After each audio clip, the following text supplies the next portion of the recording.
Hi students, my name is Vinod Arvindakshan. I work as an HR director in the Bay Area. And this conversation is a part of series of conversations which has been initiated by the Pan IIT Association based in the Bay Area to work closer with some of the students in IITs and work with them in terms of understanding more about careers and options in academia, doing a PhD program and so on. So typically every 2 weeks, what I do is that I conduct a bi-weekly session where I talk about specific topics. And in terms of topics, there have been a bunch of topics given to me from IIT students, specifically driven by the placement coordinators and academic coordinators from the 3 IITs, IIT Palakkad, Tirupati, and Madras. So we have been going through topics one by one, and we have touched on a bunch of things. So I thought that this week would be a great way to just make it a little more informal, make it more of a Q&A session. So the focus of today's discussion is going to be more on students already in their master's and PhD programs, and maybe just answering questions around possible career questions, possible job questions, possible academic questions. And in addition to it, if there are also people who are interested in MS PhD programs and also want to talk a little bit about the application process, how to get in, I think those are also valid questions. So this is a pretty open conversation. I don't really have an agenda with me right now. So I'm here to just answer as many questions as possible. And again, feel free to, like, the best way to have this conversation is that I think if you can just in the comments, just list down your questions. I can go through it one by one, because otherwise if we open it up, it's going to be everyone trying to talk at the same time. So in the chat button, if you folks can begin to ask questions, I'm more than happy to do that. If you also want me to do something different, for example, I think it was last week that I talked a little bit about the overall MS PhD program process. I just walked everyone through what the process is, the application process, what are some of the challenges in PhD programs, what sort of jobs can you expect. So if you want me to go there, I'm happy to go there. If you folks want to ask me questions, I'm free to answer questions. So again, hopefully this is a interactive session for the next half an hour or 1 hour, as long as there are questions around. So let me open it up. Anybody, feel free to enter your questions in the chat button here, or just unmute yourself and ask me questions. That should be good.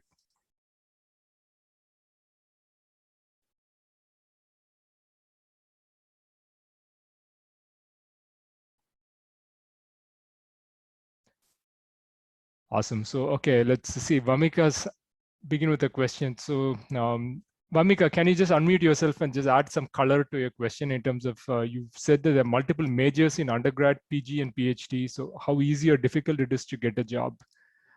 So are you talking about jobs in industry or in academia? Can you add some color, Vamika? Yeah, sure. So I'm Mamika. So basically, I have done different majors. UG, I did biotech. PG, I did material science. Now I'm doing in PhD in engineering design and with special focus on data analysis, time series data. So I would like to know if I'm applying for a company. Usually, companies recruit based on discipline specific, right? So, what chances do I have, or is there a special requirement in companies for interdisciplinary scientists? Okay, so I guess before I answer my question, Vamika, can I also check in with you? Are you also doing courses on machine learning and artificial intelligence? Is that part of the course you're doing right now? Yeah. Okay. So Vamika, I mean, I think you're in the best possible space. If you ask me, the spaces of computer science, I think, is one of the most lucrative sectors around. The second most lucrative sector is probably data scientists, especially people who work with large data sets, applying machine learning to solving regular problems. I think those are like fantastic places to be in.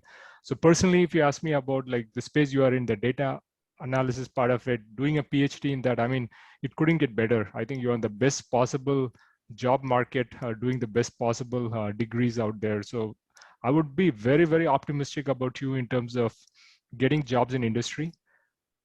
So there are lots and lots of people trying to hire folks who can work with large data sets. That really is a big problem. So for example, Right now, I work in a company called CDK Global. I was earlier working with Cisco as a senior manager, but I shifted to working in a company called CDK Global.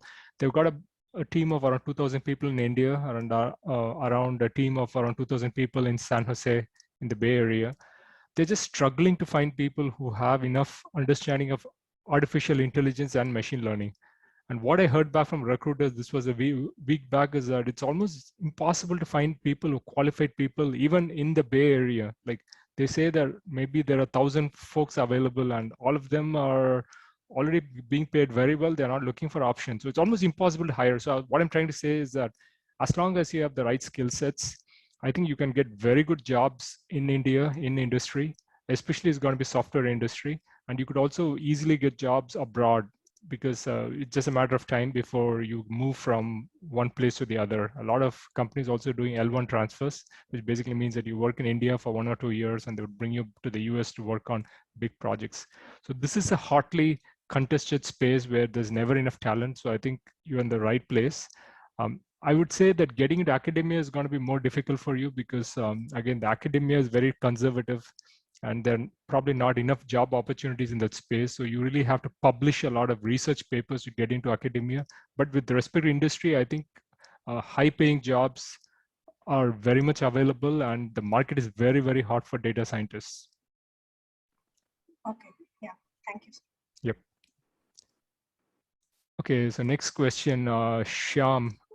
So you've asked on non-core placements for MS students in IIT Madras.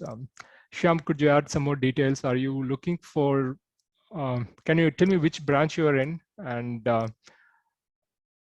there any specific companies you're targeting so that I can be more specific in what I'm trying to say? Sir, I am in the Department of Applied Mechanics in IIT Madras. I work on computational fluid dynamics problems.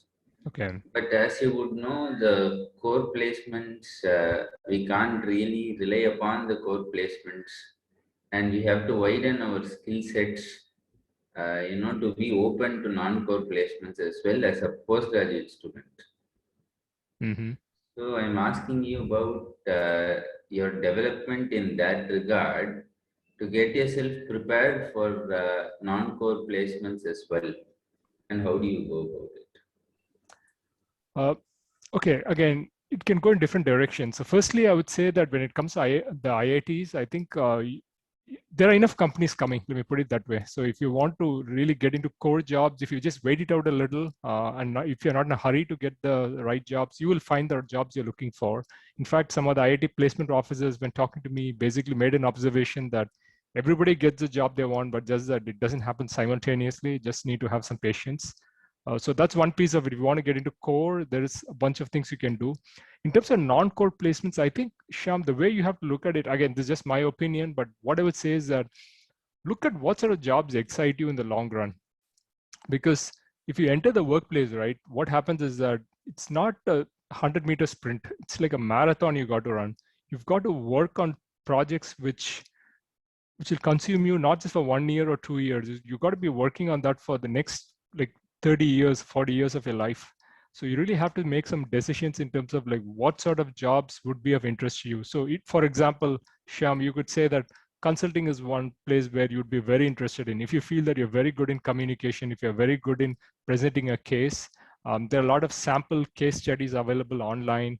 There are a lot of sample cases available in the websites of McKinsey, Bain, and BCG. If you can go there, look at some sample cases, you will get a sense of like, are these problems and questions you want to work with on a daily basis? And it's not for everyone. So you can decide if that indeed is a career track for you. The other place where you can look for options is that, for example, you're in the space of computational fluid dynamics. So I would assume that you also are doing a lot of coding work. And if you're learning Python, if you're learning R, and if you feel you're comfortable working with data sets, do you want to also get into AI, ML? I mean, you could ask those questions. Do you want to be a data scientist? Again, if you become a data scientist, there's a lot of job opportunities to open up for you. You got to be good in it, but once you're good, there are a hell lot of jobs open for you, which pay extremely well. So do you want to be in one of those jobs? Would you want to be, say, a business analyst in a company like Deloitte and other places where you're working with data, you're creating PowerPoint presentations. Is that something which interests you? You could be looking at other jobs. For example, do you want to get into jobs like, I would say more of the finance jobs where either you work with data or you create PowerPoint presentations, or you're doing like middle end or back end help for some of the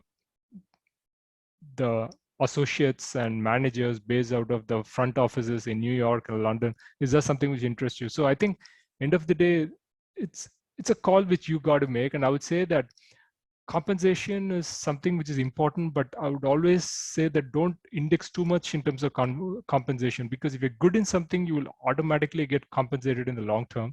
So I would say that choose the subjects and spaces where you feel that you can work on for a long time. Consulting, for example, is a classic example of a space where people tend to burn out very fast. They're all doing like 16-hour days and 20-hour days, and it's not sustainable. After 2-3 years, you just feel the pressure. And it's also like every consultant is expected to go through a promotion process every 1 or 2 years. And the promotion process is designed such that like half the people will not make it to the next level. So there is a lot of attrition inbuilt into the process. And by the time you reach from an analyst at McKinsey to being an engagement manager at McKinsey, a lot of your friends would have left because they could not either make the jump, they're expected to leave, or they feel that they're getting burnt out. So these are some of the challenges working in all these different spaces. And I would say, talk to people, talk to some alumni from your programs, see where they've ended up, try to strike up some conversations, try to reach out to the companies you're interested in, try to talk to people working in those companies. And the more knowledge you have, the better suited you will be to know like which industry or which company plays to your strengths. So I would say that's probably the best way to go forward, Shyam.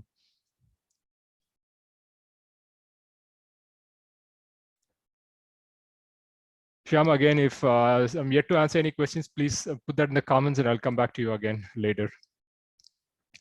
Thank you, sir. It's Yep. answered. Thank you. So Arga Bose asks a question, what is the difference between PhD in UK and US? How to prepare for the same? Arga, could you just let me know which program you're in right now and have you begin application for PhD programs? No, currently I'm a first year MS student in mechanical engineering department.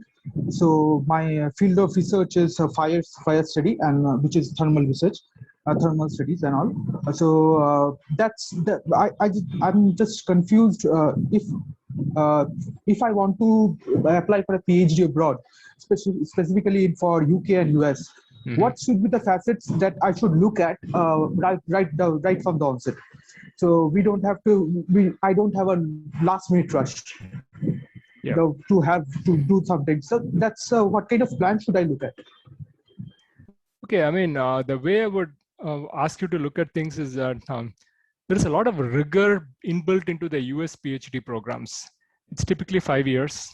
Sometimes it can be done in 4 years. Sometimes it may take 6 years. But the idea is that before you apply to a PhD program in the US, they would expect you to fulfill the expectations of an MS degree, to finish an MS degree. Because if you don't have a master's degree, what universities in the US do is that they expect you to finish an MS during the course of a PhD. They call it a MS plus PhD program and then go for a PhD.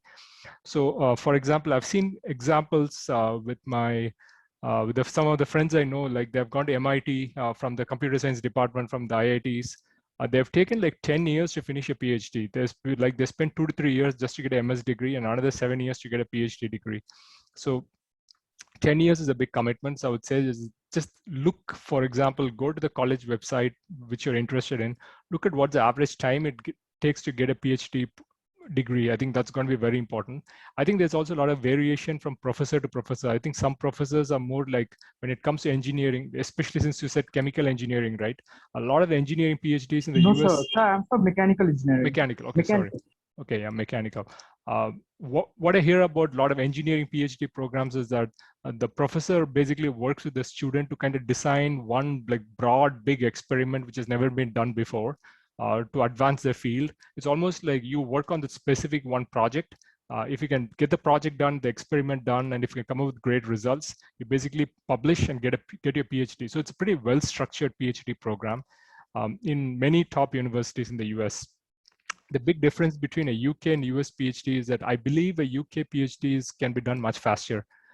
They don't have the same, I would say, rigor as some of the US PhD programs, which basically means that you could get a PhD done within 3 or 4 years, which is almost impossible in US when it comes to many universities. Like there's no way you can do a PhD in 3 years in the US, but you can get it done in UK within a shorter period of time. What it means in terms of the actual job search process is that if you want to get jobs in academia, by the way, Arga, would you be interested in jobs in academia or industry, or are you open to both? I'm open to specifically to R&D of industries and academia R&D, if academic research. Right. Okay. So I would say that there are different ways in which one can proceed after a PhD. You can become a research associate, like a post. You can do a bunch of things. You can be a postdoc. You could be a research associate. You could also be after postdoc is when you typically get an assistant professor position in one of those universities. You need to publish a lot. So basically, if you want to get into academia, it's all about the research you do and where you publish. It's not just publishing the number of papers, but where you publish. So basically, I think most engineering programs have a list of and the categories of journals where they divide some journals as A-grade journals, some are B-grade journals, some are C-grade journals. So if you get into A or A+ journal, that basically means that you are an exceptional researcher in that space, and it's extremely difficult to publish in those journals. In fact, just revising your research, going to them, getting it approved will involve multiple rounds of to and fro. It could take many years to get it published. But typically, if you want to get into, say, a top 20 or top 30 university as in an academic position, you will need very good research papers from your end. So that's typically how the jobs in academia work in the US. I've seen that a lot of universities in the UK and other places in Europe are also trying to get people from US to work there, because there's already an excess of people graduating from US universities. They're well trained because they're spending 5 to 6 years in a PhD program. They really understand how to do research way more than some of the UK universities, which probably, like even at Oxford and Cambridge, you can get a PhD done in 3 years or 4 years. So just that, because you are not spending enough time on a PhD program, sometimes the rigor tends to be not as exact as some of the rigorous research being done within the US universities. The US universities also have a lot more research grants coming at them. They're heavily sponsored by the government, a lot of research agencies. There's a well-oiled machine in terms of doing research within the US. UK, I think with the exception of some of the top university like University College London, Imperial College, Oxford, Cambridge. They really, I mean, after that, like outside the top 5, top 10, it's a little questionable, like in terms of what really is the research being done in some of the UK universities, and placement records are also not. I wouldn't say it's fantastic. So it's almost like you have to rethink where you. Like if you're going for a PhD program in UK, it's all about which college you end up in. I think that's extremely important. But with the US, you can be like pretty sure that if you end up in any top 20, any top 30 university, you have a pretty good chance of getting into academia and industry if you're good enough. And if you publish in the right places, you have a very good chance, irrespective of the university you are in. So I think that's some of the big differences. In terms of preparation, I think the UK universities require, I think they require IELTS scores, they require some GRE scores, but pretty much there is a standard list of like things you need to meet. It's like whether US or UK, you need to have a strong statement of purpose, you need to have strong letters of recommendation, you need to have a good GPA. So these are some of the most important factors. In terms of job opportunities in industry, I would say that the US is definitely a place where there are a hell lot of jobs available, because it's a very capitalist economy, way more than even the UK and the other places in Europe. The other thing to keep in mind is that UK has also got a much smaller population. I think the population of UK is like 60 million, but the population of US is around 320 million, which just means that there's a bigger market in the US. The average income of US is also way more than the average income in UK. So just as the bigger market, more consumers. So doing a PhD in the US will make sure that you have a higher chance of getting a job than say doing a PhD in Canada, which probably has like 20 million people, or doing a PhD in the UK, which has got like 60 million people. So again, Arga, I just giving you some very broad outlines. Hopefully that answers your question. If not, please feel free to ask me further. So that answers my question. Awesome, thanks. Thank you. Yep. Vinod sir, Yes. can I ask verbally? Because actually there are comments. I can see there are questions too. Okay. But so from your experience, first I will introduce myself. I'm Akash Deep from Electrical Department at IIT Madras. I'm a PhD scholar in my 6th year. Okay. I'm about to almost about to start my thesis writing, and a couple of things are left to do still. But by next year, I'll be able to submit my thesis. Okay. So, as per your experience, a friendly comment to all those PhDs who are almost in their final years, how you feel? Is it really worth to go for postdocs and mostly in abroad universities to boost their resumes or research profile? Is it worth? Because many of us people like me who are interested still in research after PhD and want to still stay on that hunger ground where knowledge is endless. So in India, that platform is almost provided by IITs, top IITs and few NITs. Do you feel it is worth for a man who is 30, 31 years old and has done 6 years of PhD and yet to have a postdoc application and all this, he has to apply to different colleges, get rejections and some things which are not concrete, and then wait for the application to get selected and then go there. And mostly I've heard that postdoc, it depends on the funding and the project. So it may last for 1 year, even to 3 years, 1 to 3 years. So do you feel it is worth time considering the age? And most of us, I'm pretty sure, even though we are asking questions about going abroad, most of us will try to return back to country because of family relations too. So do you feel it is worth for someone who has invested already 6 years and still, has left blood to fight? And so what do you think? Is it from your personal experience, not from logic and statistics? Akash, I think you're asking a very valid question. By the way, I see a person called Fihoyun raise their hand. So Fihoyun, I'm not able to pick your question right now. Could you just enter that in comments? I'll try to go there one by one. I know it's a little slow, but please bear with me. There's just so many questions coming at me. If not, I'll probably do one more session tomorrow if need be, but I'll definitely try to answer these questions. I would like to ask a question verbally, like similar to Akash. Okay. Like I guess you mentioned that in US, particularly in the top universities, you spend quite some 5-6 years doing PhD, and maybe 7 years also.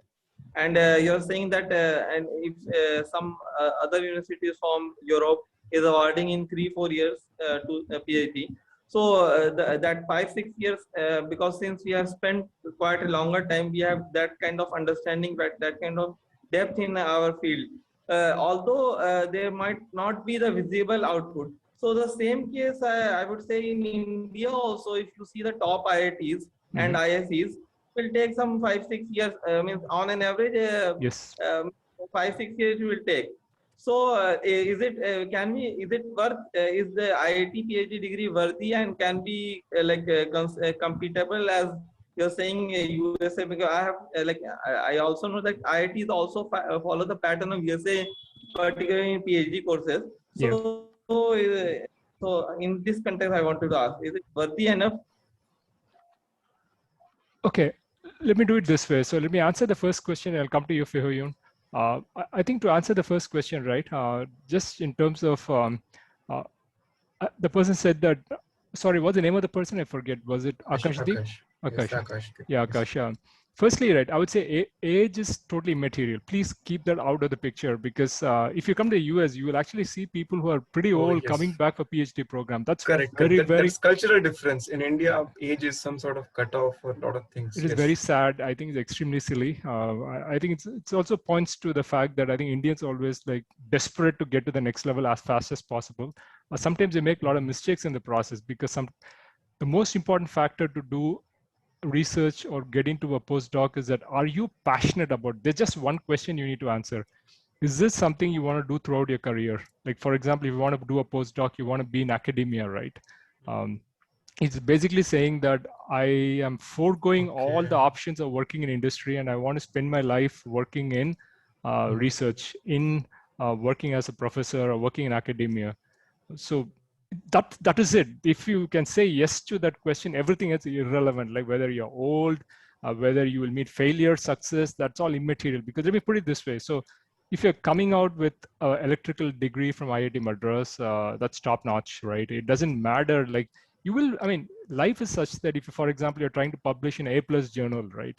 The selectivity rate, from what I hear, I don't know about specific engineering branches, but in most A+ journals, the selectivity rate is 5%. So even if it's the MIT professor trying to publish their paper in A+ journal, they're going to see failure.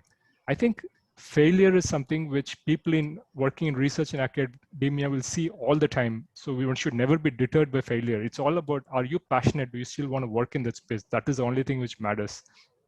So I would say keep the age picture out of it. Ask yourself the question, I mean, do you want to do a postdoc in that space? Because the world has become so competitive that, especially in a lot of engineering programs, if you want to become an assistant professor in any university, they really require that you have a PhD, a postdoc degree. And this could also probably answer you, Fihoyun, in terms of the question you asked. IITs are beginning to insist that you have at least a foreign PhD degree, like from one of the top universities in US or Europe, or you have some sort of postdoc experience in US or Europe before they consider you for being assistant or associate professor, assistant professor in one of the IITs or NITs. This is becoming like a standard.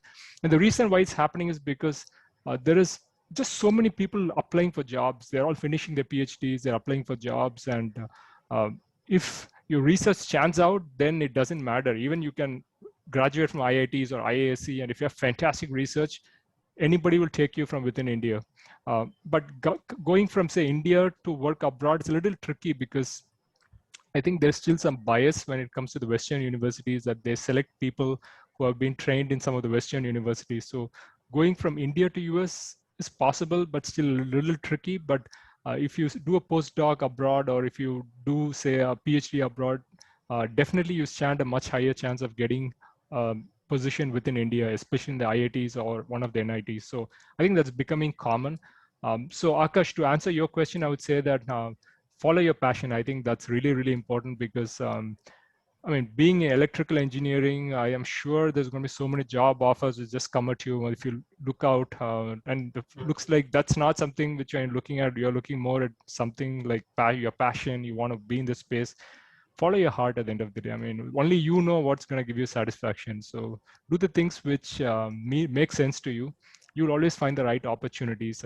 Postdocs are competitive, but again, at the end of the day, people do find good postdocs, even from Indian universities. So I would say that be ambitious, network with professors, talk about your research in advance. Don't just wait for the postdoc application to talk about yourself. Like, begin to interact with professors well in advance, maybe 2 years before you graduate. Initiate contacts, ask questions, make it a dialogue. That's most important. Once the professors know you in and out, I think they'll be more comfortable having you as a postdoc, because end of the day, a postdoc is meant to advance the professor's research too, because Correct. when Yes. you are publishing, right, I mean, you're going to put your name first and your research guide's Second name author, later, say second yes. author, right? So it's like they can also advance their research history by working with you. So the only factor they look for is, are you really passionate about research, or are you just trying to just come to the US or UK to just spend some time here? So if they're convinced that you can add value, they would love to have you. So hopefully that answers your question, Akash, in terms of, I would just say, follow your heart, and I think it will take you in the right direction. Trust me, you'll always find the Okay. right opportunities opening up. So as per you, I should not worry about the age Please, criteria. please don't. Um, I think the best, the most talented people, uh, just, I mean, every year you're learning something. So I think those are things to keep in mind. There will be family pressures around certain things, but I mean, you got to manage your own life, right? I mean, this is your life. You got one life. You got to lead that the way you want. That's the personal way of putting it. I mean, I can't answer. I don't know your personal situation, but I'm just saying that, like, do the right things, follow your heart, and I think you'll be very satisfied. If you, whenever somebody's pressurized into doing things they don't like, typically what happens is that, for example, if somebody pressurizes you to take a job in industry just for compensation, right? You may probably work for 2-3 years, but after that you'll feel extremely disappointed. You're like, oh my gosh, I screwed up my career. I'm not able to go back to academia, and I'm in industry. I'm doing a job I don't like. And end of the day, that friend who pushed you in that direction, right? They will not be there to support you at that time. I mean, you really have to, like, suffer the consequences of your action by yourself. So I would just say that, like, think about those things when you make your decisions, because these are definitely long-term decisions. Okay, okay, I understand. Okay, so as per you, even a person who is above 30 can still act like follow the heart and that You have adolescent. to. I mean, that's the Okay. only way. I mean, end of the day, right? I mean, whether whichever space you're in, industry or academia, you're in a race which is not a 100 meters race, right? I mean, like, most people when they finish their PhD, they are 30 years old. So I mean, that's fine. But you're going to be working till you're 65. I mean, you're going to commit 35 years of your life doing something. So be sure that you're doing something what you like. If you don't like it, you will burn out within a couple of years and you'll be done. And then you'll be asking the question, what next? Okay, understand. It's better you ask the question when you are in 31 rather than when you're 41 or 51. Okay. But if I'm not wrong, in these top IITs, they have this age criteria also while picking out resumes. They do consider age too. I mean, it's a balance, right? I 35, mean, it all 36. depends on your passion. If you can show great research, I mean, talk to your professors. I mean, I'm not an expert in this, but talk to your professors about how important age is. I mean, just get feedback from research faculty members. I think they have a good sense of what happens. But I feel that even if a person is old, if they got a great research track record, they'll be happy to go for that person. Okay, I understand. Okay. Okay, one more question. So as you mentioned already and describing your personal aspect over my detailed question, so you mentioned that now these not from couple of years, even I keep hearing from my seniors that mostly PhDs from abroad are more preferred over Indian PhDs by selecting or faculty members in IITs, top IITs and new IITs also. I have heard same thing. And they select those Indian PhDs who are very extraordinary. Yes. They have really done way out from the crowd in their PhD itself. Yes. Okay, I have seen those two examples. I've witnessed those two examples. So it means that Indian PhDs are not that competitive compared to the profiles people are coming with from abroad degrees, right? Don't you think that is okay, I understand IITs, they have to improve their ranking, international ranking. They have to make sure that their research and citations and impact factor, it has to be boosted up. Yes. I understand that.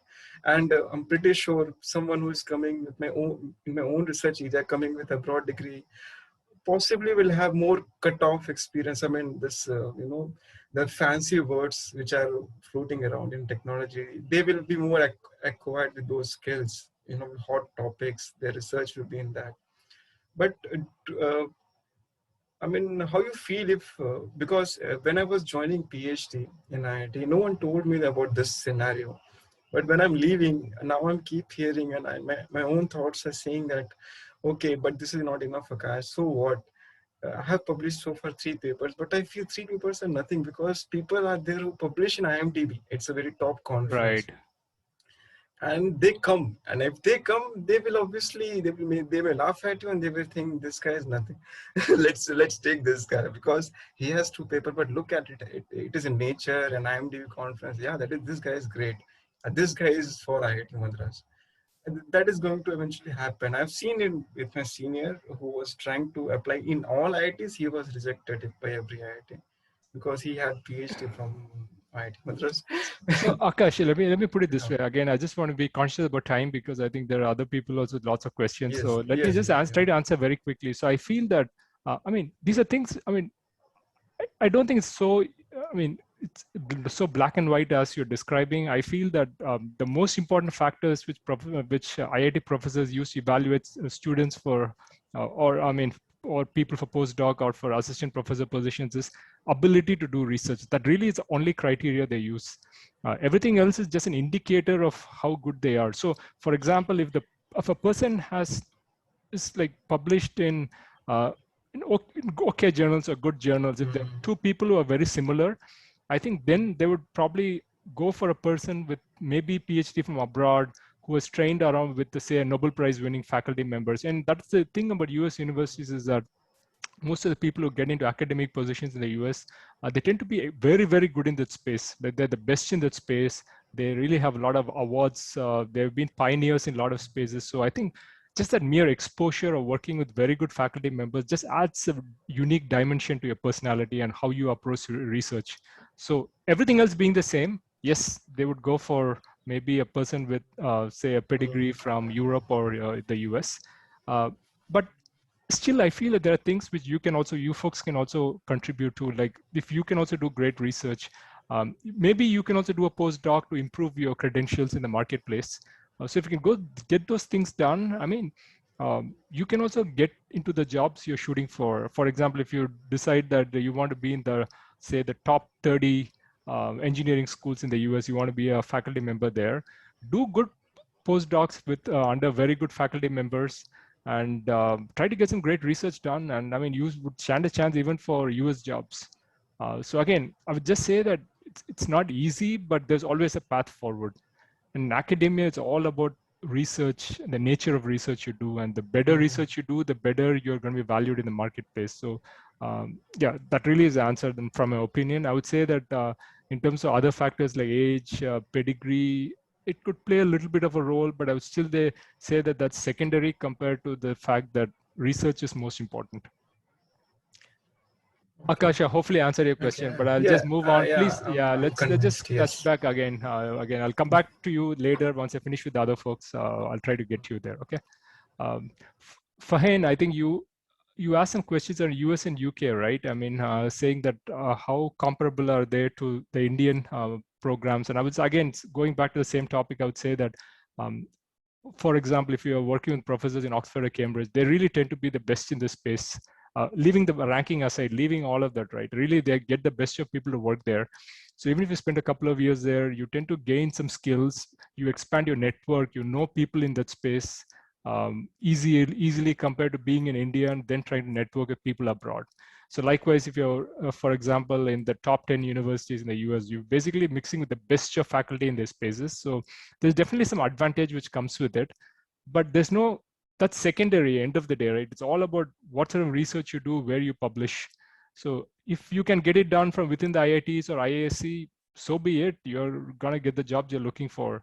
But everyone is not gonna be a superstar. So it's like, yeah, for example, if you're not able to get into some of the top publications and journals, then these things will play a role. That's the way I look at it. Does it answer your question, Fihoyan? Yeah. And actually, one question I would like to ask that, like there are many PhD aspirants here, like, or MS aspirants, like, so we are like talking about postdocs, right? So there was a time in India itself that PhD was sufficient, or if you go back to some 5-10 years back, in NITs we used to see that MTechs are getting hired. Right. So does it mean a postdoc is something very mandatory this time, and for even to get into NITs or central universities to get an academic position? Like if I am very confident in my research area, I am able to, like, I'm confident that I can do my own research and work as a faculty. So do I really to do a postdoc, because like it's a long journey, right? Yes. If guy is aiming here in this Zoom meeting that he will do PhD. He has to prepare his mindset for next 8-9 years that he has to do PhD, then he has to do postdoc, then only he can get an academic position. In India also, you say NITs, and in NITs also it is becoming a trend that people are coming with postdocs. So what would you say on this? So to answer a couple of questions, right? Yes, competition has increased. So for example, I think the number of applicants to IITs was around 2 lakh every year in like early 2000s, late 90s. Right now, I think the number of applicants is way more. I think it's around 14 lakh or say 15 lakh from what I hear. So yes, there are a lot more people getting into engineering, a lot more people getting into NITs, triple ITs. There's just a lot of great talent around. So when multiple people keep doing their PhD degrees, and by the way, PhD programs don't tend to be very high paying in terms of stipends.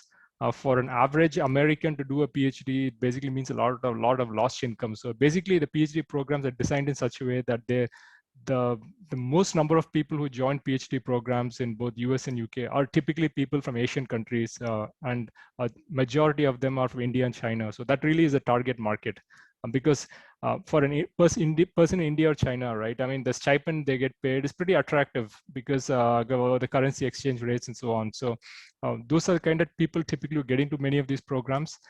So I would say that in terms of the kind of exposure you get, I feel that if you're coming from some of the IITs, IIScs, trying to do a postdoc, you will definitely get a chance to do additional research, but it's not necessary that you have to do a postdoc. If you feel, for example, that with your PhD program, you have enough research training, apply to a couple of jobs. I mean, get feedback. I mean, I don't know what stage you are in, but maybe try to apply for a bunch of like assistant professor positions within different schools. You will definitely get some feedback that this went well or this did not go well. And if you get feedback that your research credentials are not enough, then maybe it's time to consider a postdoc to make sure that within the next 2 to 3 years, you can enhance your profile.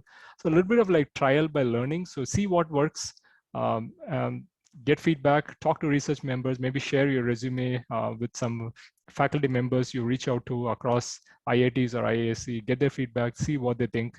If they feel that you may need to enhance your profile, yes, you may need to invest in a postdoc. If not, yeah, you can definitely not do a postdoc. You can directly get into some of the assistant professor jobs directly within India or outside. So again, it's up to you in terms of how strong your profile is and the feedback you get from faculty members. Because I think faculty members, especially your PhD guides, are very invested in your success because your success reflects on them. So they'll give you very accurate feedback in terms of where you stand with respect to the marketplace. Yeah, thank you. Yep. Like just one last question, that is an industrial experience considered in the academia also? Like if someone goes after PhD for an industry position as a like research scientist or something like that in some company, so they will it be considered in experience in the academia also if he wants to come back to academia?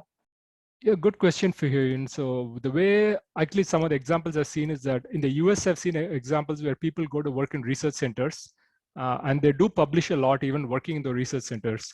So as long as the work involves research and publications, yes, that'd be an addition to your profile.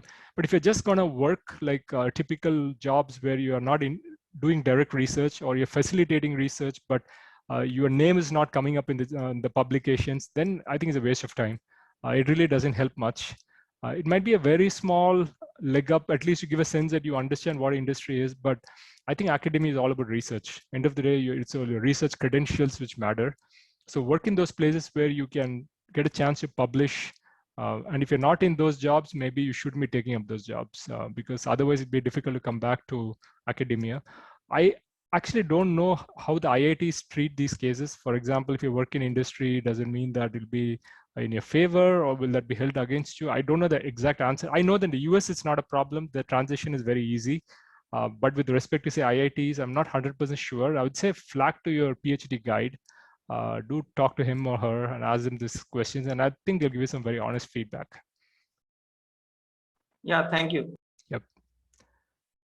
Okay, moving on. Sorry, folks. Let's just go to the comments one by one. I think there are too many people waiting right now. So Rishikesh has asked a question. I'm a student of operations research of Department of Management Studies, IIT Madras, how to decide the research topic in areas if you want to work in corporates. Rishikesh, which year of the PhD program are you in? Sir, I am doing MS in first year. MS first year, okay. Yes. So I would say research, right, is a bunch of things to be done. So firstly, you will have to look at the paper. Okay, when you're, okay, you want to do a PhD program, is that correct, Rishikesh? Or do you want to do a MS thesis in that space? Which one are you wanting to check in about? Yes, sir, MS thesis. MS thesis, okay. Okay, so I would say that when it comes to MS thesis, right, I mean, you really have to do some literature review from your end and pick up a space you're very interested in operations research, somewhere where you feel that you can add value and you can showcase yourself in terms of showcasing your resume. So for example, if somebody in industry were to ask you like what is the problem you try to solve? What is the value you added? You want to come up with a story for yourself. So look at it in terms of what strengths do you bring forward and identify those spaces. Identify the sectors you probably want to work with in terms of, again, if you want to, for example, work in, say, a pharma industry, supply chain optimization problems. It could be machine learning problems in, for example, the mechanical engineering industry. So try to identify among all these different areas, like what really is something which is interesting to you. That's one part of it. The second piece is probably the research interests of your faculty members, because ultimately you want to be guided, you want to learn by working with faculty members. So reach out to faculty members, check up their websites, profiles, check what their interests are, and also look at the publication history in terms of like where have they published in the last 1 or 2 years, like what sort of papers do they have.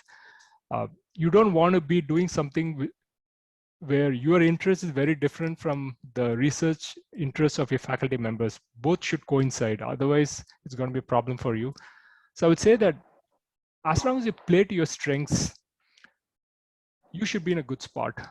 Because at the end of the day, when it comes to working in corporates, especially with the MS thesis, all corporates look for is that what skills do you bring to the table? How are you different from others?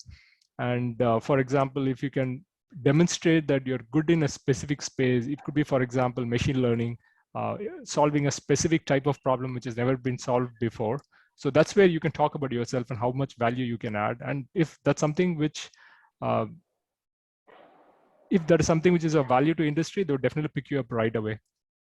And you can get a good sense of it. Once you pick up your topic, you can begin to reach out to people working in that space. You can reach out to LinkedIn. You can talk to people working in companies. You could sound off your ideas and you'll get feedback from others in terms of how valid your program is. But end of the day, Rishikesh, keep in mind that an MS research topic, end of the day, is not as rigorous as a PhD research topic. So I would say that you really want to, end of the day, showcase your skills, but also improve things like communication skills. Try to understand the company you're in, try to network with people in advance. I think it's like a traditional job search after your undergrad program. As long as you can focus on those things, that will help you in your job search. If you're doing a PhD, is very different, but I think an MS job search is more closer to an undergraduate job search than a PhD level job search.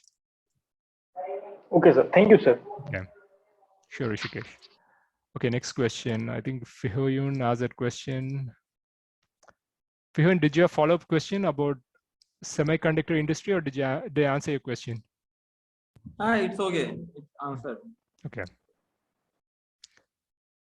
Lokesh, what are the skill sets that industry expects from general PhD students and from power engineering PhD students? Lokesh, could you give me some background about yourself, which program you're in? Hello. Yeah. Can you hear me? Yes, Lokesh, I can hear you. Yeah, I'm doing PhD in power quality, power electronic applications to power system.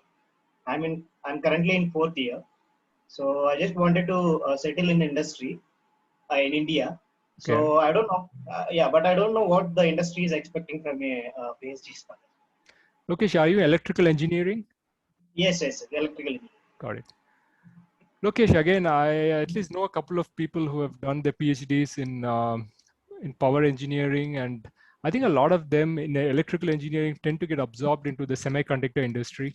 There are a lot of chip manufacturing companies and chip research R&D companies. I think those are the spaces where you might find roles. Again, you may want to check with your PhD guide in terms of what some of these companies are. But my sense is that many of these companies work with issues in terms of like just cutting losses, power losses in during the chip manufacturing process and all that. So if you want to get into those industries, right, ultimately what you want to be doing is that you want to work on some novel ideas by which you can add value in ways which has not been done before. So typically, if you're doing a PhD, I'm sure that you're going to be advancing that space in a different direction from what has been done in the past. So if you can demonstrate that some of the work you do is going to add value to the company, is going to increase the revenues of the company, or can result in cost savings for the company, I think that really is going to be what companies look for. So I would say that by the time you touch your 4th and 5th year, right, I mean, try to begin to network with, especially with R&D centers based in India, at least for some of the chip companies. There is, I think, lots and lots of companies, like whether it's Samsung Electronics or Qualcomm, or I mean, there's just like zillions of companies in that space. So begin to do some active networking on LinkedIn. Reach out to them. Because you're in a PhD program, I think you have the authority to even reach out to some of the leaders in the space. You could be directors and VPs, and try to get their opinion in terms of some of the work you do, and try to sound off with them if that makes sense to some of the work they are doing. Are they also pursuing similar lines of research? As long as you build some relationships with industry professionals a little bit in advance of a PhD program, I think you'll be in a very good position by the time you actually begin your job search process. So I think it's very valued in the market, but I think the catch will be that you need to identify the right teams to target, the right R&D teams to work in. And if you can do the networking a little in advance and then connect with them, yeah, that'll be the best way to proceed. Okay, thank you. But the skill set is highly research focused. So I don't think they'll look at anything else. As long as you can add value and you can become a part of the team, that is it. As long as they feel comfortable hiring you, that's why I say that if you reach out on LinkedIn, you will create that comfort level. Okay, sir. Okay, thank you, sir. Yep. Renu has a question in terms of, is it beneficial if someone tries to contact a particular professor working in a certain area beforehand, and can you elaborate more about it? Renu, which program are you in? That'll help me give you a good answer. Sir, I'm in MS Geotechnical Engineering. Like I'm working right now in microbially induced calcite precipitation for ground improvement techniques. Right. Do you want to do a PhD in that space? Yes, sir. Sir, like I want to contact a particular. I want to go for PhD under the professor who is working in that particular area. Okay. Okay, I'm going to keep my answers pretty short because I think we're really going over time. So I'll try to give quick notes. Again, I'll probably try to have a follow-up session. If you folks are interested, maybe we can have the follow-up session. Maybe, again, I'm not sure if tomorrow works, but whoever can make it can probably make it tomorrow around the same time. So if that works. Yes, sir. But to answer your question, Renu, I would say that yes, it is extremely beneficial to contact a professor well in advance, because a PhD program is basically a one-to-one involvement between, you're like he's like a mentor, he or she is like a mentor to the student. They work very closely and train you on research from scratch. That really is the intent of a PhD program. So if you're going to work with the person for 5 years, right, it just would make sense for you to reach out a little in advance, talk to them. Not every professor is going to respond to emails, but they'll definitely keep you in mind. Sir, like my doubt in particular is that like if I haven't published a paper till that particular time, so can I talk to them without publishing my paper? Like I'm interested in this kind of area and I'm working on that, and I'll soon publish a paper. I have done some work. Like I don't know particularly what should we talk about and how to interact particularly. Good point, Renu. So I would say that it's a little tricky if you don't already have a publishing record. But you can also do one more thing. Go to the websites of the professors, check what have they published in the past couple of years, specifically in the last 1 year, what sort of publications have they made?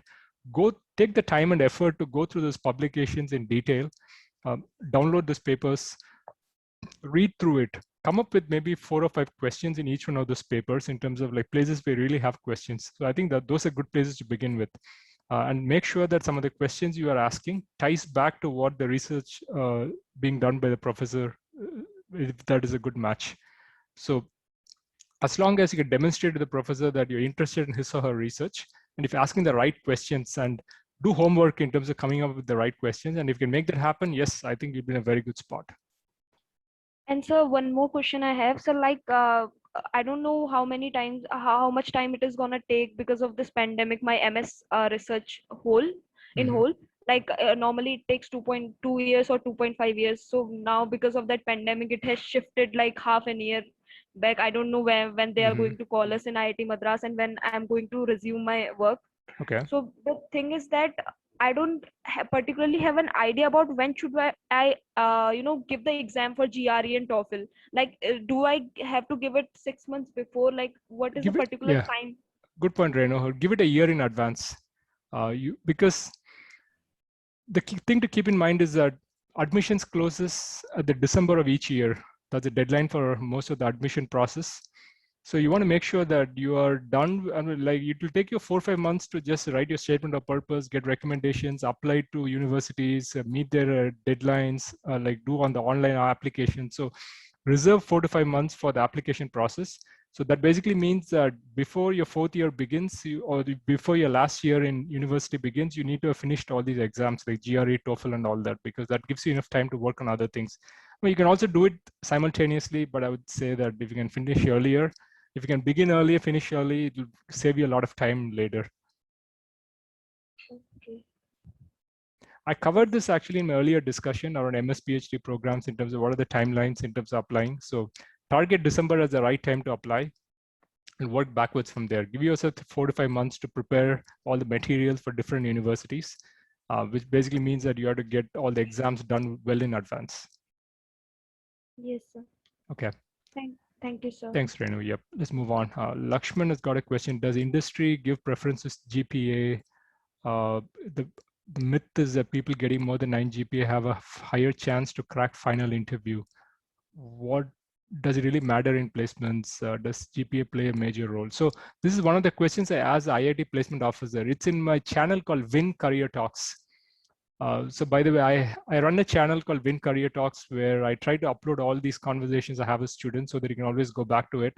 And I remember hearing from the IIT placement officer that GPA is not very important. I mean, industry looks for other things, like they look at communication skills, they look at how much of a team player you are, how much you can add value to the team. So this is what most companies look for.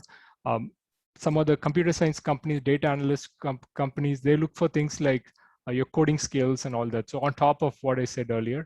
So I would say that industry typically doesn't give too much preference to GPA, but if you have a good GPA, definitely it helps. Like if you have a GPA above 9, definitely it'll help you a little. But then if you're having a GPA of 7 or 6, it's not going to hurt you. I mean, you will, as long as you can demonstrate that you're good in a lot of other things, you're good in like extracurricular activities, you can add value, you're part of a lot of teams, done good internships. I think those are great and really shouldn't matter beyond that. So I think in many of the IITs, the cutoff is also somewhere close to like a 6 or 7 GPA. That is like a cutoff for most companies. And after that, it really doesn't matter. I know there are a couple of exceptions. I believe companies like Samsung in the past have used cutoffs like they expect a minimum 8.5 or 9 to sit for placements. But those companies are very few. It's probably less than 4 or 5 companies. Most companies don't have such high cutoffs. It's more of 6 to 7 GPA. Ronit asked a question in terms of he's a student from the mechanical department. What are the job prospects in biomedical implant industry in India and abroad? Ronit, again, this is a very specific niche question. So when you say job prospects, are you talking about R&D opportunities? Yes, sir. R&D opportunities, like in industries which typically cater to specific biomedical implants using AM process. So I have a research interest in this particular domain. So after I have worked in this, then what are the job prospects in India and abroad? So Ronit, a couple of things, right? When again, I am not able to specifically answer these questions on biomedical implants because I don't know enough. Let me be frank, I don't know enough about the space to answer that question exactly. But I'd just ask you to think in a slightly different direction too, because end of the day, when you do a PhD program, yes, your topic and your research is very important, but it's also that you have understand the process of doing research. You understand how research works. So it's almost the training you get in terms of research is the most important skill you gain in that program. Most industries don't care too much about the topic you worked on. They more care about, like, do you know what it is to research? Do you know how to frame the right research question? Do the right, analyze data, come up with observations. Do you know enough coding to look at data and come up with the right answers? Can you build a robust methodology around the experiments? I think those are some of the skills they look for. So I think with the PhD in mechanical engineering, you could pretty much apply to any program in R&D across companies. And I don't think that that field will be of too much consequence. But again, I would say the best answer to your pointed question will be to talk to your PhD guide in terms of job prospects. But definitely there are a lot more options which you may also want to keep at the back of your mind, because companies at the end of the day, right, they want research trained members to work in their teams. And it doesn't really matter exactly what the research topic was. Thank you, sir. Yep, Thank you. sure, Ronit. Okay, there's one more person who asked me, how should I decide whether I should go for industry or academia after PhD? I'm doing a PhD in computational biology in second year. I don't know the name of this person, but again, I would say that if you're looking at academia, it's a long drawn out process, which basically means that a bunch of things, you need to be sold on research. Basically, you're going to devote 35 years of your life doing research. So that's what you're signing up for. If that is not something passionate for you, then you need to think about, is the PhD the right place for you? Or even if you do a PhD, is working in academia the right place for you? I would say that's one way to look at it. The other way to look at it is that if you're doing a PhD in computational biology, I think there's a lot of skills you learn, which is also usable in industry. So if your research track is excellent by the end of your fourth or fifth year, you can think about options of working in academia.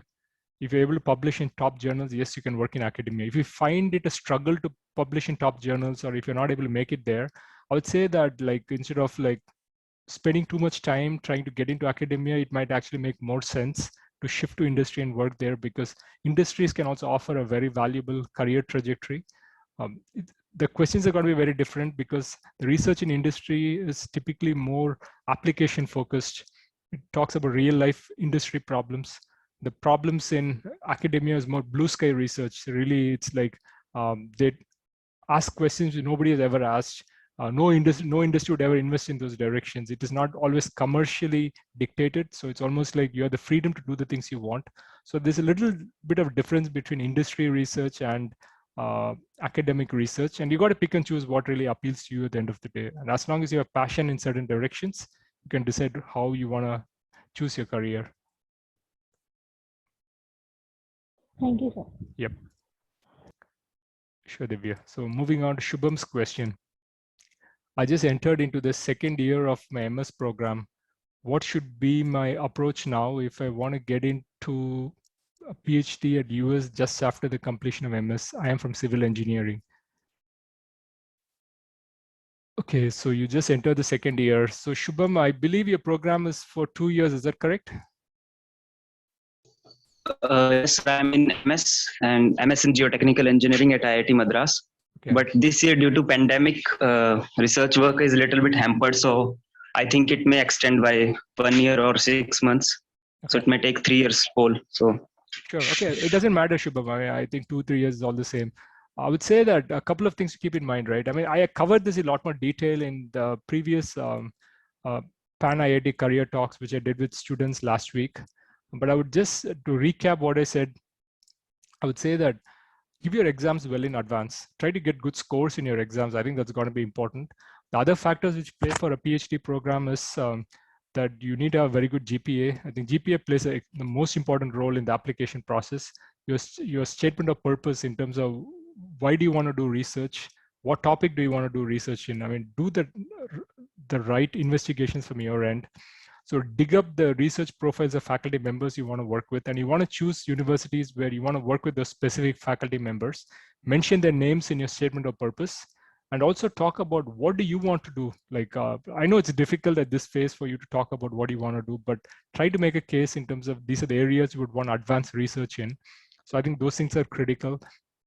And once you can approach it a little differently, but you could reach out to faculty members, sound them off on some exciting ideas you have. If they like you, they would urge you to apply, and try to establish those networks with professors, and just go through this process and make sure you apply in advance. I think these are some of the basic steps you need to follow to get into PhD programs. So irrespective of engineering field, I think this is probably the best way to approach it. So begin in advance, do your homework, focus on research as much as possible. Try to get into some good quality research during your time in IIT, so that by the time you put in your statement of purpose, you have something solid to talk about. And those things will definitely help you get into a PhD program. And if you get rejected, don't get disheartened. I mean, it's just a numbers game. So apply to enough universities and see if you don't get into a university this time, you may also want to apply the next year. I mean, work maybe for a year in the industry, then apply again. I mean, if you apply to enough universities, you definitely get admitted somewhere. But make sure you're working with the right faculty members, because you're talking about a commitment of the next 5 to 7 years of your life. Yeah, okay, sir. Thank you. Yep.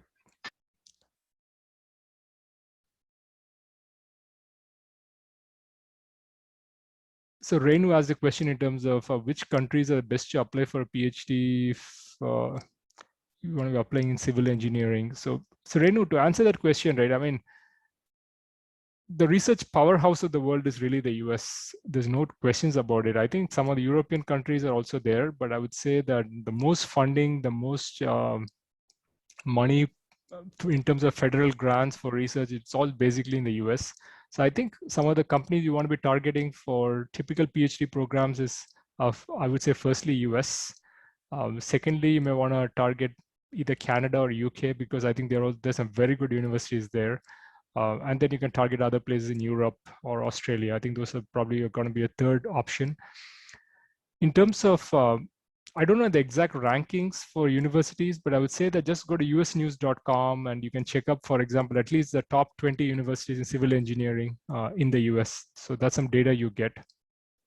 And in terms of the specific questions around this geotechnical engineering space, I mean, talk to your faculty members. I mean, talk to your PhD guides and open up a conversation with them. Tell them that, hey, I want to apply for these programs. Which countries do you recommend? Do you know people in any of these other universities? Can you give me a referral and all that? I think professors like to refer good students to professors in other places. So that's the way the game works. So reach out to your professors and I'm sure they'll give you some good feedback. Yes, sir. Thank you, sir. Yep. Akashdeep, I think I answered your question here. Subramaniam asked a question in terms of how to make a career in data science analytics. The preferred department is CS. How can a non-CS student stand out there? So Subramaniam, to answer your question, I would say that data science and analytics is all about how do you work with large data sets. They don't care which branch of engineering you're from. I've seen people who have like MS degrees in mechanical engineering get into ML, machine learning jobs in Google and Amazon and all that. I've seen people with PhDs in chemical engineering getting into jobs in Google, working with data. So I think importantly, working with data is a messy art. It's not something which you can pick up immediately. So it's like spend enough time practicing learning a new language, like learn languages like Python or work on big data sets. There are a lot of open source projects you can work on. There are a lot of courses which are available online. So like there is no way that companies just look at computer science students. In fact, data science and analytics is where they open it up to all of engineering. You can be a civil engineer and also get into data science if you have the chops, if you can prove that you're good in something. How to prove that you're good in something is that take the right courses. There's so many online courses available on websites like Coursera, and there are so many sites available that pick up some coding skills, pick up some data analytics skills, understand what it is to work with Python, R, and again, that's it. Then you just reach out to companies saying that you're good, and they'll probably give you some sample problems to try to make you solve those problems. If you can solve those problems, give them good answers, you can easily make a career in data science. So I would say that this is probably the most democratic of the subjects out there, which pay you extremely well, and they're also open to taking students from different branches, and that's easy space to get in if you do the right amount of homework from your end.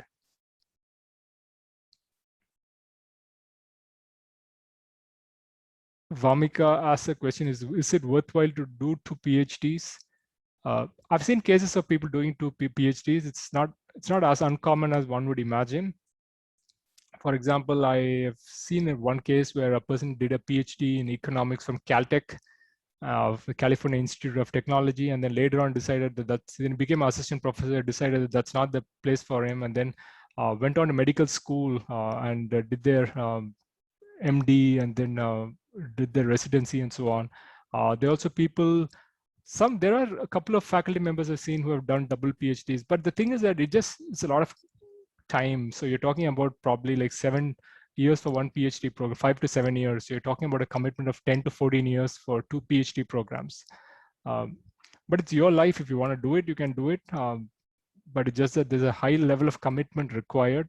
And if you can make it work, I think it's okay. I don't think universities discriminate if you already have a PhD program, but they'll definitely ask you the question in terms of why do you want to do a second PhD? And if you can convince them that you want to do a second PhD, I mean, that's it, you just get in. Because ultimately it's your life. You need to decide what you want to do with it. Nobody else will stop you from doing what you want to do with your life. Nandini asks a question in terms of doing my MS in design, mechanical engineering department, passionate about programming and data science. Would there be a stigma associated with tech companies because of mechanical background? So Nandakumar, to answer your question, I would say that this goes back to what I said earlier. If you want to get into programming data science, it doesn't matter what your undergrad is. You just need to have the right skill sets. I mean, make sure you understand Python, you understand R, understand a little bit of coding in C and all that. Try to work with big data. There are a lot of resources available online. Try to make use of those resources. As long as you have that passion to get into this space, a lot of companies will be willing to hire you. So there's absolutely no stigma associated with you from being in a non-computer science background. I think from what I understand is that when data science companies come to campus, sometimes they don't say that they want people only from computer science and electrical. They're open to people from across disciplines. But the only thing is that if somebody tries to get into the interview process without understanding anything about data science, if they don't understand the bare basics, then that's a difficult job to get. So you really have to do enough homework in advance and gain the right amount of skills, and definitely companies would be very interested. Aruna has asked a question in terms of she's a PhD scholar in ocean engineering department with interdisciplinary background. She's interested in machine learning and data science also. How can I land my first R&D job? Not interested in teaching positions. So Aruna, just to add some color, do you want a job in industry or are you looking for jobs in academia?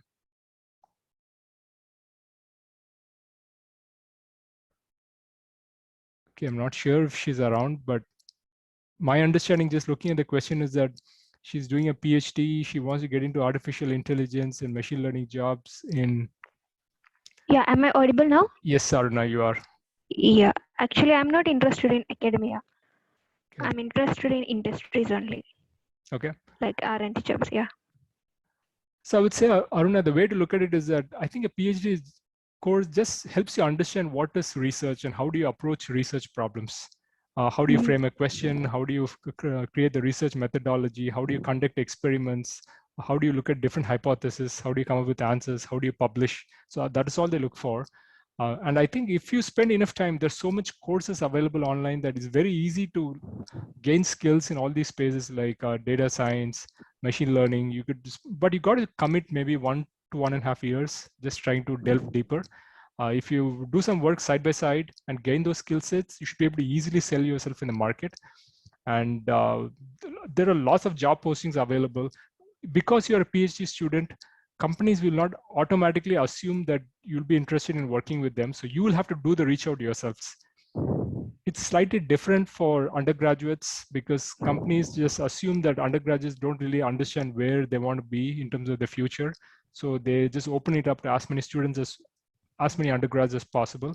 But for PhD students, they don't know if these are jobs you would be interested in.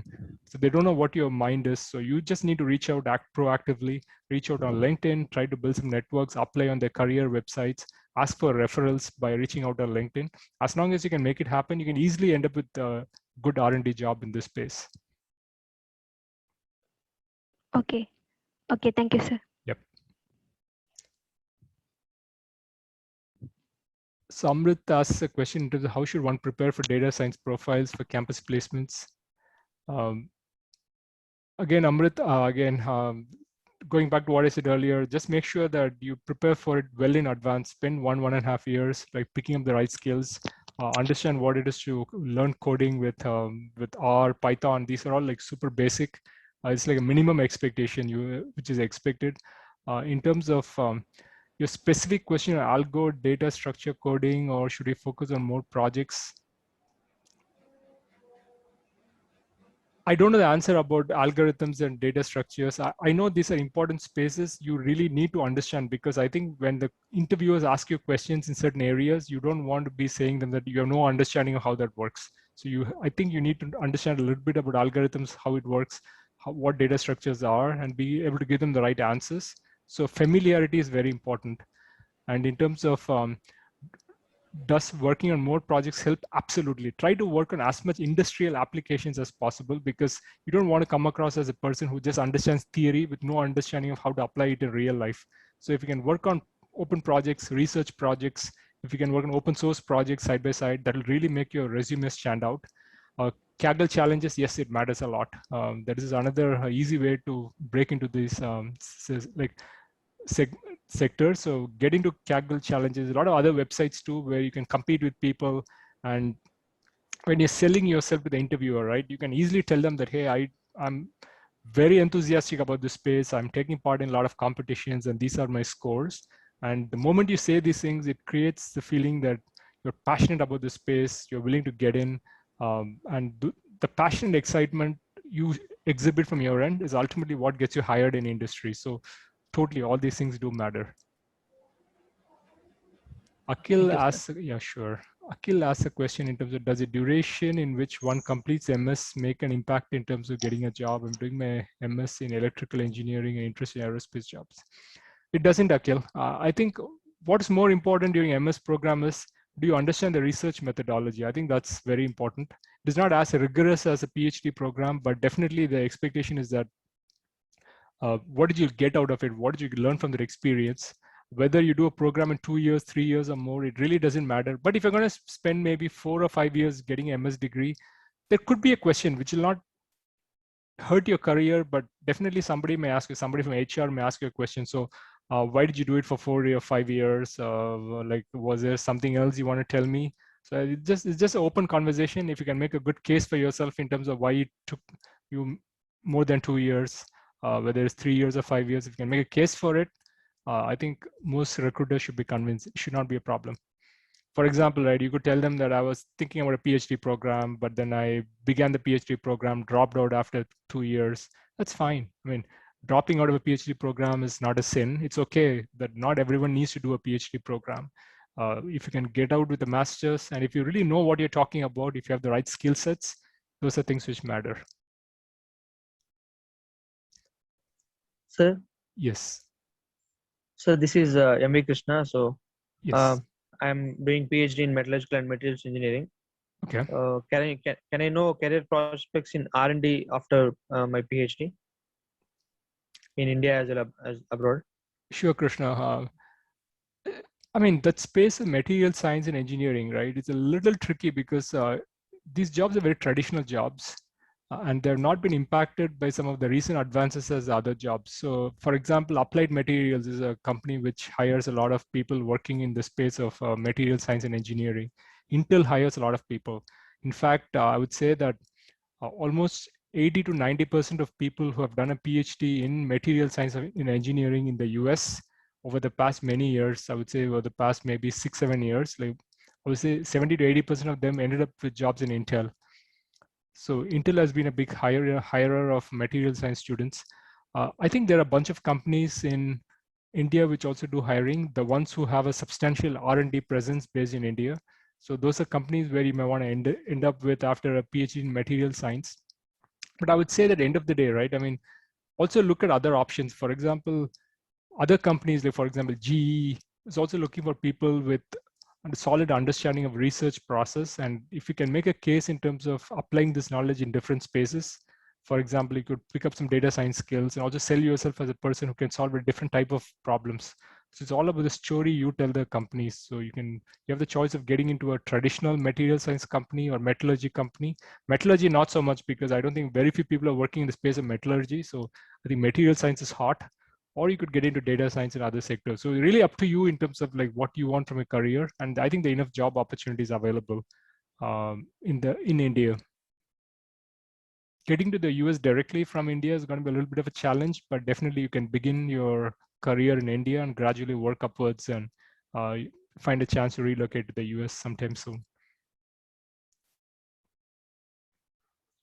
Okay, sir, like to improve our career prospects, like what kind of a computational skills or kind of a softwares that we can add to our regular yeah, I mean, it's all about data analysis, Krishna, in terms of like, I mean, this space of like data science is like, I mean, the world is just moving towards data. For example, the amount of data being created in 1 year is equivalent to all the data being created in every year till the last year. So what I'm trying to say is that the amount of this is some data I heard recently, that the amount of data created in the year 2020 was more than all the data which had been created till 2019. So that's the way data is developing. The world is rolling in data and everyone is thinking of ways to leverage data. So I think these are good skills to pick up side by side. So I would say that pick up, like I said, like languages like Python, R, coding languages like C, work on real life problems, do courses online. There's a lot of free courses available. Get into it. When you have free time, try to get some additional knowledge in these areas and try to get into all these online competitions like Kaggle and other places where you can compete with other people. So you gradually build your skill set. So yes, your core skill is going to be material science, but also pick up a lot of additional skills because ultimately it's all going to flow in together. And the jobs of the future will not be pure material science jobs. It will be material science jobs with a good understanding of data science and data analysis. So I think if you can pick up skills in those directions, you should be in a good spot. Thank you. Okay. Lee asked a question in terms of how to start preparations for a postdoc in UK. I mean, Lee, just to answer this question, you can go back to the video I had earlier in terms of preparing for MS and PhD programs. But the basic idea is that just make sure that you meet the application deadlines, which is typically December of each year, whether US or UK, I think that's the same timeline. And you also need to network with professors well in advance of your application process. So try to reach out to those professors you absolutely want to work with, understand the research, go through the research papers, create a research proposal from your end in terms of what you want to be doing by working with them. Make sure that the research proposal is of interest to those professors you plan to work with, and do this advanced networking and put in your application. I think getting into a postdoc program is a bit easier than getting into a PhD program because you already have a PhD. So you definitely stand a much better chance of getting selected. Also make sure that you get some solid letters of recommendations from your existing faculty members whom you have worked with, because a poor letter of recommendation will just kill your application totally. So as long as you have the right letters of recommendation, you have a solid research proposal, and if you network with faculty well in advance and make a case for advancing both your research and their research together, it should not be difficult to get a postdoc.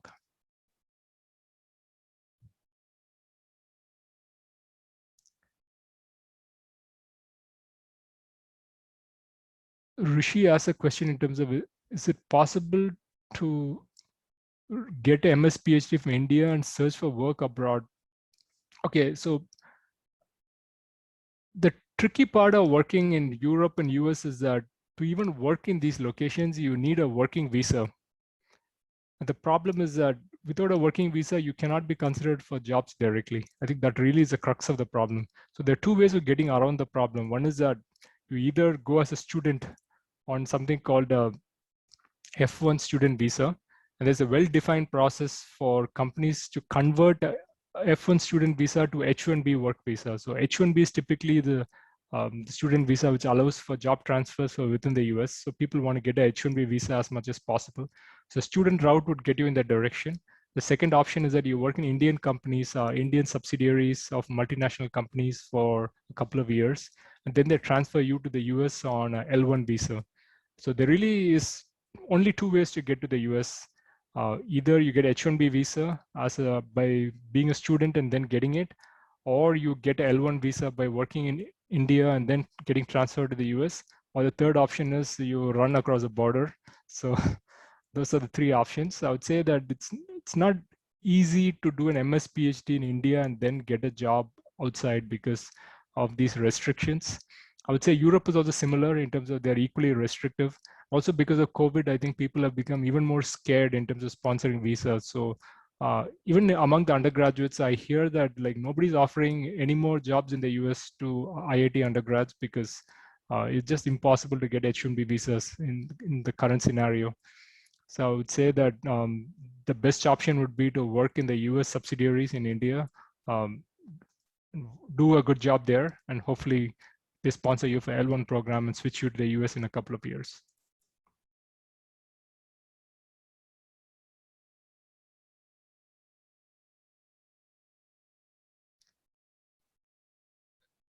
Folks, if you have further questions, right? I mean, you're all in my WhatsApp channels. If you want to like message me, you can ask me questions there, or also give you my email ID. It's let me type it here.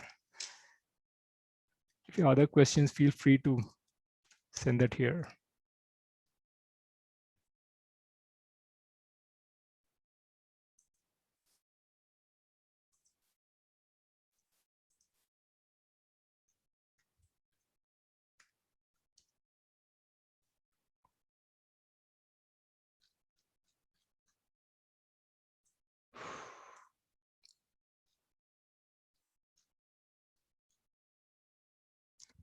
Okay, folks, I'm going back to the questions. Ram has a question in terms of, could you show some light in terms of opportunities for quantum computing research in industry? How is the work culture industry for students who pursue research degrees?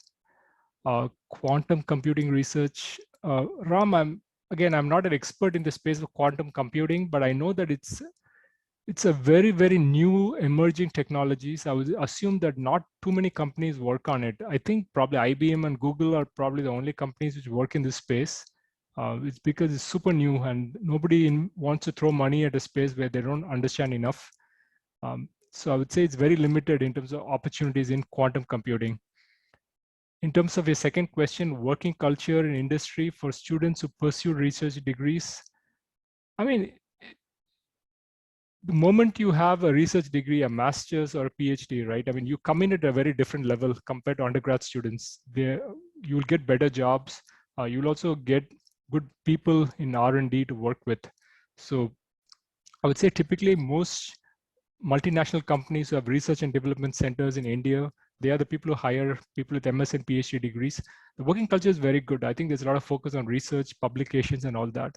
But I would say that during the interview process, you need to be asking those questions. So interviews is not just about the interviewer asking you questions. You also need to be asking them questions in return, checking in terms of like what's the research papers being published, what is the working culture, how intense is it. I would say most companies in multinational companies based in India like GE or Applied Materials, Intel, Texas Instruments, they all have very good working cultures, excellent working cultures. So if you have a master's degree, if you want to work for MNC based in India, I think those are excellent options. It's not intense, it's not crazy. And I think you can have a very good life being there. What are the challenges for living in the US? Will there be racial discrimination? I mean, let me put it this way. I think if you're working in the East Coast and West Coast, there are a lot of Indians in places near Washington, DC, Atlanta, New York, and in Seattle and California on the West Coast. So if you're working in a place with a lot of Indians, I think people just, I've seen more of Indians that they're comfortable working with them. So I never seen like overt racial discrimination against Indians in any way. It helps if you're working in the coastal regions, like I mentioned earlier.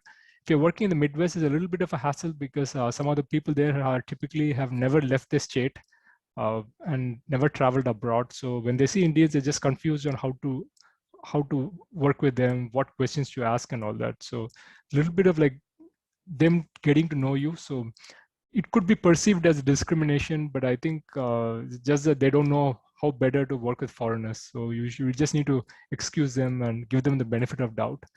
But I would just say, if you really want to be in a place where you want to feel appreciated, you really have to be in some of the places like New York, Chicago, or you need to be working in the Bay Area or Seattle. Will a gap of 1.5 years after BTech affect future placements, PhD? Gaps don't matter. Again, the person who has the question just doesn't, like, it's all of the story you tell, right? I mean, if you have a gap after BTech, I mean, you could make a story that you're working on some startup idea, it did not work out, but as long as you make a case for yourself, I don't think it matters. But people may ask you that question if they look at gaps in your resume. HR folks are trained to ask that question, what did you do? So if you give a good answer, it is not going to help you or hurt you. They'll just proceed with other questions. But if you give a bad answer, if you give some silly answer like, I was just sitting at home for 1.5 years doing nothing, now that's a red flag. So you just want to create a good story for telling the recruiters in terms of what you did. In terms of placements, PhD, again, just the basic questions. You be ready with the story you want to tell the recruiters. In terms of PhD programs, it doesn't matter. I mean, it's all about the passion you have for research, nothing to do with gap years and number of years. Will MS duration matter, 3 years or 3.5 student years? It doesn't matter. Again, I think as long as you've done good research, and if you're able to have a good research track record, that's fine. That's all which matters. I think years don't matter. But again, if you take 3.5, 4 years, people may ask you questions in terms of like, why did you take 3.5 years to do this research? So you should be able to give a good justification. It should be that maybe the project you worked on was very broad. You learned a lot from it. So if you can make a good case for yourself, you should be able to tell a good story. Ultimately, the story you tell, the passion you show, and the confidence you have in yourself is what dictates the outcome of these interviews. Rushi asked a question in terms of what are the financial assistance that we can get if we apply for PhD programs? What are the requirements to get them? So typically, again, I covered this in my earlier conversation last week in terms of what are the different types of scholarships. One is a teaching assistantship. It could be a research assistantship for PhD programs.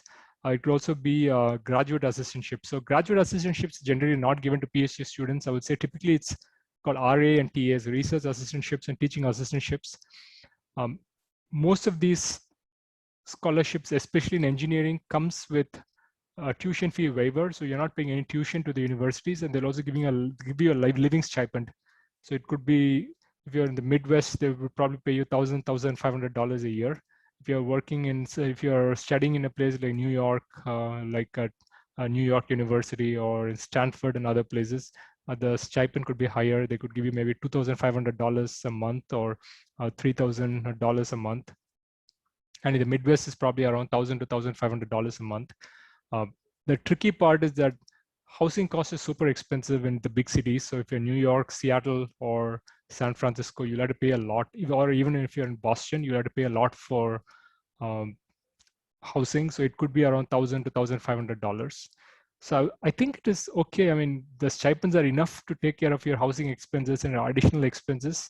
So I think people are very comfortable doing their PhD programs with the stipend they get. In terms of requirements, I think as long as you get admitted to a PhD program, you'll automatically get some sort of funding. Typically, it tends to be teaching assistantship initially, where the professors can evaluate you later and then offer you research assistantships, but it can differ from university to universities. But I think in most universities in the US and in Canada, they tend to offer research assistantships or teaching assistantships to almost everybody who gets through a PhD program. So I don't think there's any need to worry on that end. Sudhanshu Shekhar asked a question in terms of he's an MS student in ocean engineering. He wants to do his own startup. How should you proceed? So a couple of things, Sudhanshu, is that I think the best way to, again, this is just an idea from my end, but I would say that looks like you have some skills in computational fluid dynamics, you have some skills in data analysis. So pick up some job in industry and get a feel of what it is to work in industry. So I think that's very important, because I think when you have, I don't know if you worked in industry earlier, but when you begin to work in industry, there are a lot of skills you learn in the first 2 to 3 years. These are extremely valuable throughout your life. So I would say that pick up those skills. And I mean, there's nothing preventing anyone from doing a startup side by side, make some progress, but make sure that when you're doing a startup, you can begin to like do some basic analysis, like come up with a prototype, begin to get customer feedback. And if you feel that those things are going very well, if you're getting a lot of buy-in from your stakeholders, then definitely like you feel comfortable to drop your job and chase your startup dream. But I think the scenario you would want to avoid is that if you're choosing an idea where it's just an idea, it is not able to develop much, and you think it's a great idea, but nobody else thinks it's a good idea, then maybe you need to evaluate in terms of getting more customer feedback, coming up with a bare bones website or a prototype in terms of what you want to build. And as long as you can create all this, I think you'll be a good track for success in the future. In terms of choosing topic and idea for startup, I would say that there's a video where I talked to a venture capitalist called Srikant Sundararajan. He's one of the best venture capitalists in India. And he's from IIT Madras himself. It's in my Win Career Talks channel. He basically says that if some student is interested in exploring ideas, he basically said that reach out to me directly. That's the way he put it. So you can reach out to him on LinkedIn and sound off your ideas. And I'm sure he'll be willing to spare some time. But choose ideas and topics where there's a lot of growth in that sector. There are a lot of companies getting funding in the sector. So you can go to websites like angel.co. You can look up websites like Crunchbase. And there's a bunch of other websites where you get a lot of information on startups. So just keep yourself aware of what's happening in the startup space, who's getting funding and all that. And if you can choose a space which is getting a lot of funding, you could be in a good career track.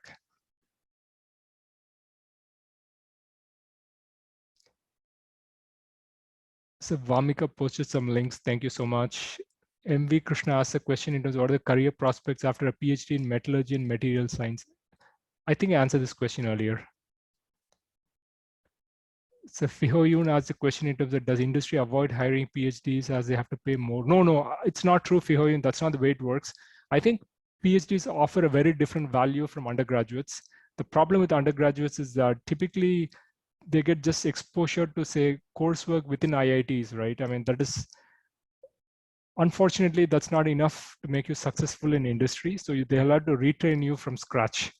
So they have to invest a lot of resources so that you become good in your job.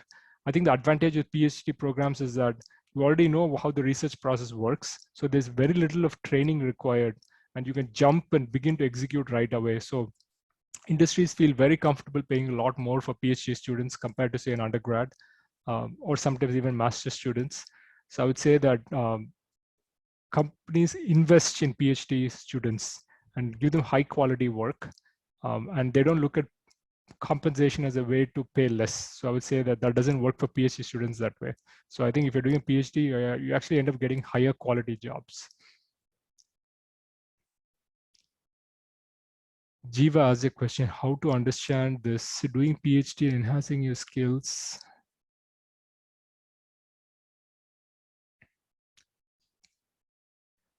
Okay, let me get this question right. Doing PhD and enhancing your skills to get into R&D company versus joining a company and step up even without a doctorate.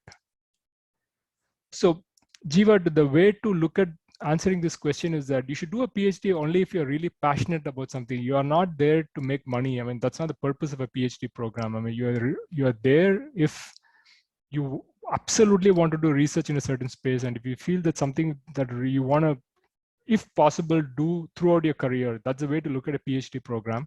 If you feel that you don't have that much passion towards any space or topic, I would suggest that you don't do a PhD program. You just step into a company, try to get a job with maybe a master's degree or an undergrad degree and work your way upwards. That's also equally feasible alternative. And the advantage of working in industry longer is that you actually get paid more compared to people who do their PhD programs, because most academic stipends are not competitive with respect to industry. But then PhD is never done for money. It's all done for job satisfaction and for being the best in that space. So it is very difficult to compare. It's like comparing apples and oranges. But do a PhD program only if you have a genuine passionate interest. Never do it for money or for getting a job. That's really the wrong reasons for doing a PhD. It would be great if you could compare and contrast digital VLSI domain in India and US with respect to above question. It's pretty similar. I mean, I don't know enough about the digital VLSI domain to comment on this topic, Jiva, but again, the same ideas apply. So if you want to do a PhD in these spaces in electrical engineering, right? I mean, you have to ask yourself, why are you doing a PhD? Like, why can't you just like come in with an undergraduate degree and then work your way upwards, and you will actually make more money in the process? So it's like you do a PhD if you have solid focus in that sector. If you, for example, want to enter academia, you want to be a professor, you have to do a PhD. So those are the right reasons to do a PhD. So you need to ask yourself that question. And if the answer is yes, you want to be in academia, yes, you want to spend your entire life working in certain spaces, yes, then you want to do a PhD. Now, it's definitely possible that after a PhD program that you want to switch fields or work in a different space. All that is fine. But before you get into a PhD program, just look at the option that if you were to do this lifelong, would you want to do it? The answer is a clear no, then maybe a PhD program is not the space for you.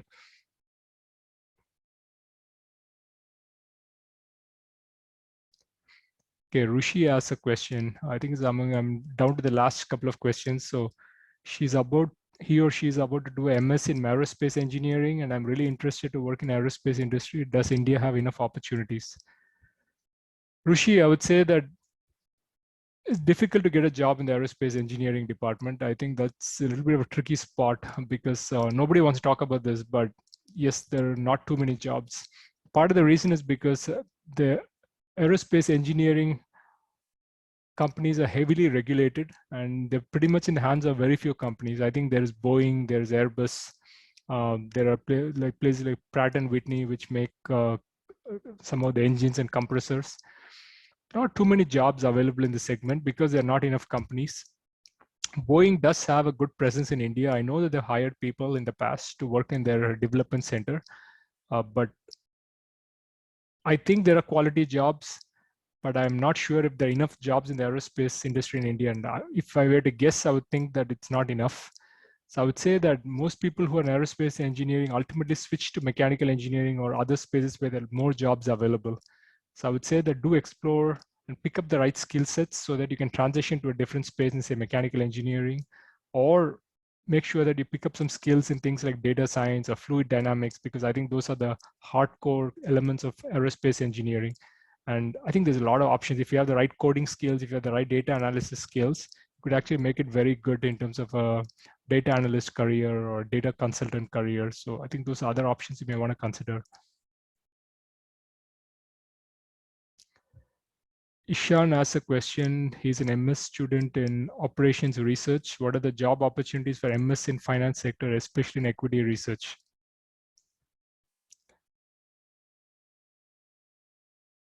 So Ishan, for getting into the finance sector, I think it goes back to some very common skills in terms of couple of things you look for is that do you have the ability to work very, very hard, again, I'm talking about like traditional finance jobs, especially in equity research, is that can you work very hard? Can you be a part of the team? Do you have good communication skills? Are you good in terms of data analysis? Are you good in terms of presentations? I think those are some of the skills they look for. And as long as you can check many of these criteria, I think you have a very good chance of getting into these companies. The tricky part is that I think finance companies are also very, very selective. So they can be as selective as they want. So even if they get some very good profiles, sometimes they end up rejecting those profiles and going in for other people. So I think you need to have very thick skin. You might face multiple failures in terms of searching for jobs, but you just need to live with it and keep applying for jobs, picking up the right amount of skill sets. So even, for example, if you don't get the greatest job in your first attempt, try to join some company, get some basic skills, and every year of experience you get, you become more attractive in the marketplace. So by your second or third year, you could get into excellent jobs in top-notch companies if you gain the right skill sets. So you look at it as a long-term project to get into the right company you want to be in. For example, if you say you want to be in Goldman Sachs, you don't make it in your first attempt, let's say that do something like, for example, work for 1 or 2 years, think about doing an MBA program. I think these are ways by which you can make your profile much better and get noticed by companies like Goldman Sachs. Also reach out on LinkedIn, connect with people, talk to them, ask for referrals. If somebody refers you to a company, you stand a much, much higher chance of getting in rather than you applying directly to the company. Priyanka asked a question in terms of, I think it's probably the last question, can the fees and expenses be covered without extra investment from pocket by the stipend they provide for PhD abroad? Again, Priyanka covered this in my last week's presentation, but yes, all the tuition fees, living expenses could be covered by the stipends you get if it's a research assistantship or a teaching assistantships. But again, if you don't get these assistantships, and for example, if you try for a master's program and you get, say, a graduate assistantship or a grader work evaluating papers, they pay you on an hourly basis, and that'll not be enough to pay for your tuition and your living expenses. So I think that is a problem for master's students, but PhD students should be able to afford to live comfortably wherever they are. I don't think you can save much, but you can live comfortably yourself.